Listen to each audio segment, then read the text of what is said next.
Ukrayna prezidenti Vladimir Zelenski Rusiya tərəfindən müharibənin dayandırılması ilə bağlı hazırlandığı iddia edilən memoranduma dair heç bir məlumatın olmadığını bildirib.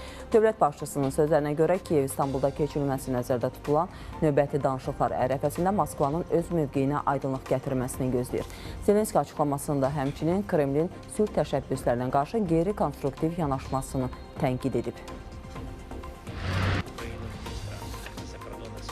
Türkiyə Xarici İşlər Nazirinin Ukraynaya səfəri zamanı biz mövcud diplomatik imkanları və gələcək addımları ətraflı şəkildə müzakirə elədik. Açığı desəm, nə biz, nə də danışıqları ev sahibliyi eləyən Türkiyə tərəfi Rusiyanın iddia elədiyi qondarma memorandumla bağlı hər hansı bir məlumata malikdir. Nədənsə Rusiya sənədi gizli saxlayır. Bu isə açıq şəkildə qəribə və tamamilə anlaşılmaz bir mövqedir. Ümumiyyətlə, onların təqdim elədiyi format və məzmun barədə də heç bir aydınlıq yoxdur. Ola bilsin, Moskvada diplomatiyanın necə aparıldığını artıq unudublar. Rusiyanın danışıqları getdikcə daha da qeyri-adekvat xarakter alır.